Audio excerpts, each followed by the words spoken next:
Hello, it's Ashley Fink, otherwise known as Ashley, and welcome to my bullet journal setup. I am really excited, and I think I'm just gonna get started, honestly. Oh, I should also say I'm using a Scribbles That Matter. I was gonna say Scribbles That Matter professional journal. And the difference between the regular and the professional is that the regular has these doodles all over it, whereas the professional is blank paged. So yeah, and I'm gonna see you in the fast forward.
So that actually worked out perfectly. This took me about an hour, and I didn't have any plans on what I was going to put where.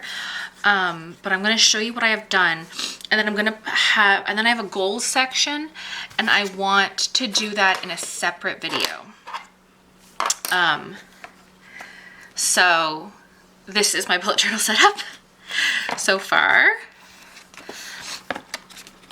So I really like the layered look, so I thought I would go with that.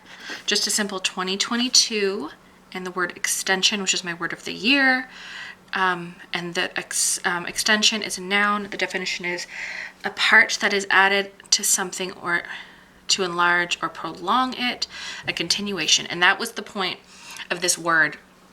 It's so much growth in my goals last year, and growth was my word, so I wanted to extend that. My year at a glance.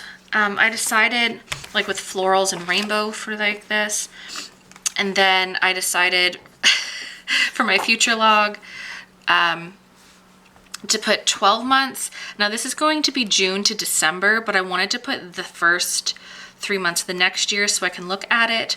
Also in September, so I work at a year-round daycare. Pause. Sorry, I just desperately realized I needed to blow my nose. So in September, all of my kids are going to big school, and I'm going to get a new roster with new kids, and I like to have their birthdays written down, so this way I can have it written down.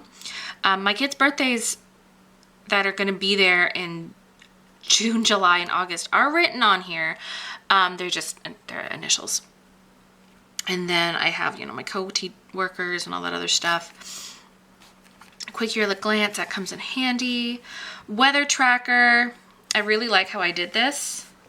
And the like floral wind thing from Scribbles Co. looks really good.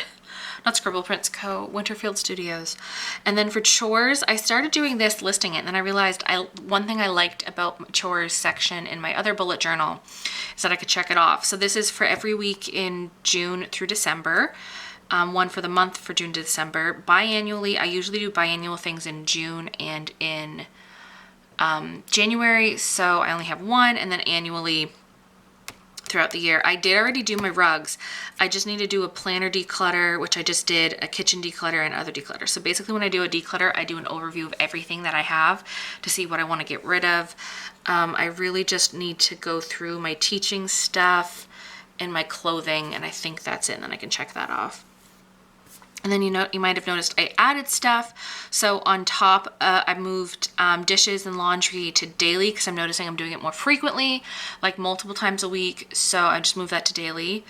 And then just a general tidy every day. Weekly, of course, I still have bathrooms, counter, trash, compost, floors, dust. But I also mentioned my computer because on top of cleaning my computer area, spraying it so it's dust free, I also, that's when I do like my...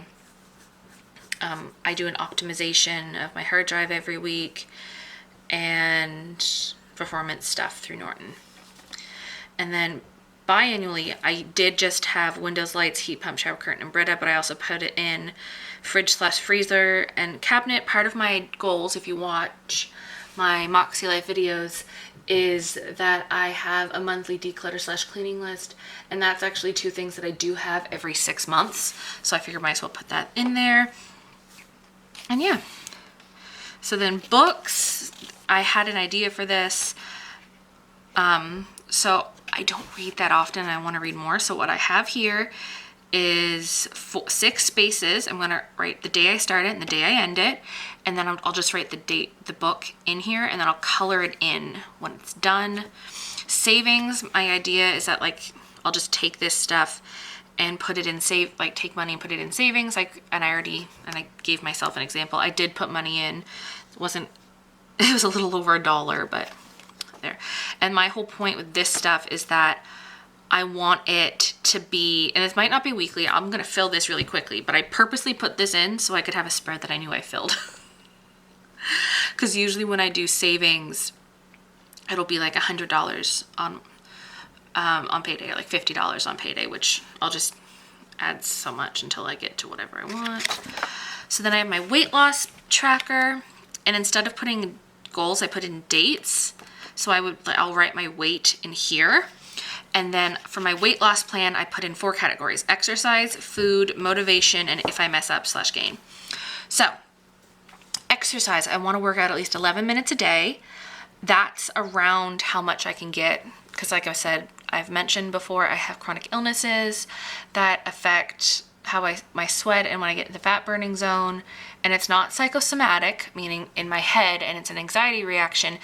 I've literally had medical tests and blood taken and all this shit done when I get to that, and it triggers mast cell production when I am in the fat burning zone, because I have a condition that causes me to have an allergic reaction, meaning histamine is released when I'm in the fat burning zone, when I'm sweating, a lot of stuff. So I'm working it up, but I want to do 10 minutes on my exercise bike and 10 minutes like workout, like a cardio or like a HIIT workout a day, walk when available, and try to get 6 to 8K steps on work days. I'm usually getting at least 6K steps. I want to work up to 8K. For food, regular portions, eat when I'm hungry, buy healthy snacks. Honestly, keep going with my current plan. That's what I'm doing. My food isn't exactly an issue. There was a point last fall when I was eating regularly and working out regularly, and I was losing weight really well. And then essentially what happened is COVID hit and I gained all the weight back.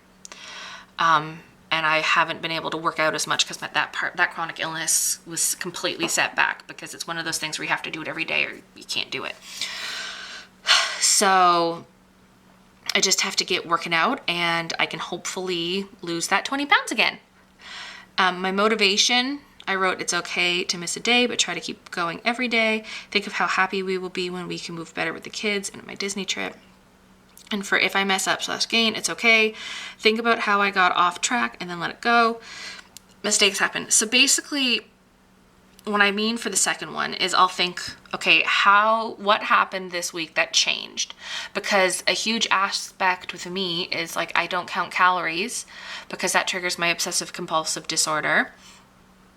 And I really overthink everything. I'm like, oh my gosh, and I have a lot of negative self-talk because of my OCD. So with things like this, I'll think, okay, what happened? Okay, I had an emotional moment and it triggered an OCD moment. And when I trigger OCD moments, I binge eat. Okay, so we'll just do this, that, the other thing. Acknowledge that it happened. Acknowledge that it might happen. Think about what I could do differently, and then just move on. I'm not going to keep thinking of it. I have my plan. We're going to move on. And I think that's it. All I have left to do is my goal stuff, and then I'll get into June.